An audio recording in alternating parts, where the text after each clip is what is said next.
Hi guys, and welcome back to another Best Heroes and Villains Star Cards. And this time we're doing Han Solo. So Han Solo is one of my first max level heroes I ever got, and I think it was Boba Fett then Han Solo. I'm a very experienced solo player, so this should be a pretty decent, well-rounded video for heroes versus villains. These cards also work pretty well in Supremacy and Galactic Assault.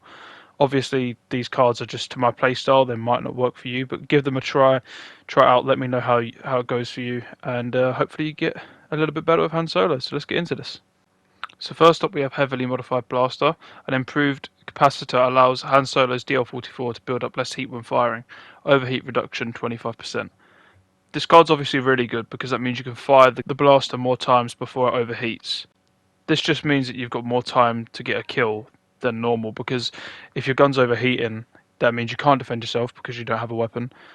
Or in the offensive situation, if someone's got that tiny little bit of health left and your gun overheats, they might be able to escape. So having that extra 25% is just going to help you get kills. It is very effective. It's one of the best cards. It's actually one of the cards I've always used on Han Solo from launch, actually, from the very launch of Battlefront 2. So yeah, I definitely recommend using this card. There's not much else that it does other than what it says on the tin, but yeah, hope you like that one.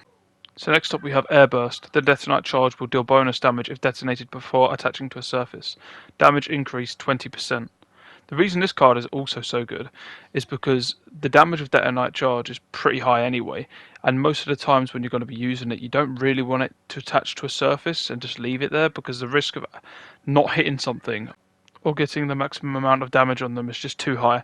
So I'd definitely use this over the other card where you've got to have it attached to a surface for 5 seconds. This airburst is also very good because if you're in a situation where you've got like a Grievous up in your face using Claw Rush, you can use this to get him out of his Claw Rush. I think it's one of the only abilities that can actually kick Grievous out of his Claw Rush. So yeah, it's also good if you've got any lightsaber hero too close to you. You can fry it and quickly detonate it, and it should knock them over.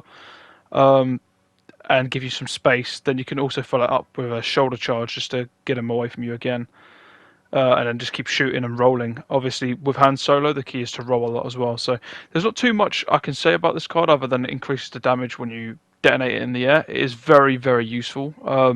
Does a lot more damage. You'll get quite a few kills with this as well.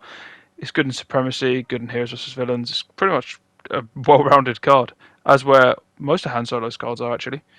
So let's get into the next one. So last but definitely not least, Smugglers' Wits. Han Solo gains an extra dodgeability charge, but all cooldowns are increased. Cooldown increased 2. 2 means 2 seconds, if you're wondering. But this card is so good. The reason why I'd suggest using this card is, yeah, okay, it slows your cooldowns by 2 seconds, but that's not actually a big deal because Han Solo now gains, he's now got 3 rolls. So this is going to help you with surviving against blaster heroes, especially like Darth Vader, who's very hard to defeat as Han Solo. You can keep rolling around him, but as soon as you master the roll, you will be unstoppable with Han Solo. He is just incredible.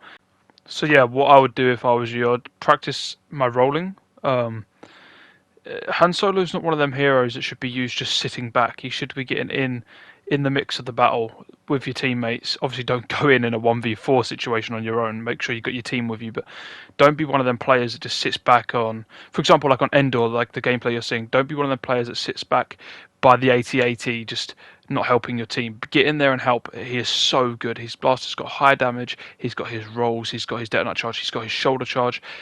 He's got his L1R1 ability, which is really good against heroes like Palpatine and Boba Fett. So yeah, just get in the mix. Don't sit back with him. Practice your rolls, and trust me, you'll see yourself getting much better. He is probably my favourite blaster hero in the game, except for Boba Fett. For the light side, it's between him and Leia, and I'd probably say that a good Han Solo can beat a Leia. Obviously, you can't go against each other, but in terms of points, a Han Solo can beat a Leia. Just practice with him. Practice makes perfect. You should see yourself improving. But anyway, if you liked the video, please subscribe and leave a like and a comment. The next video should be Emperor Palpatine, and then from there I think we're doing Grievous and Anakin Skywalker. So yeah, I hope you enjoyed the video. Obviously this is just my playstyle. Just make sure you practice. And I'll see you in the next one. Peace.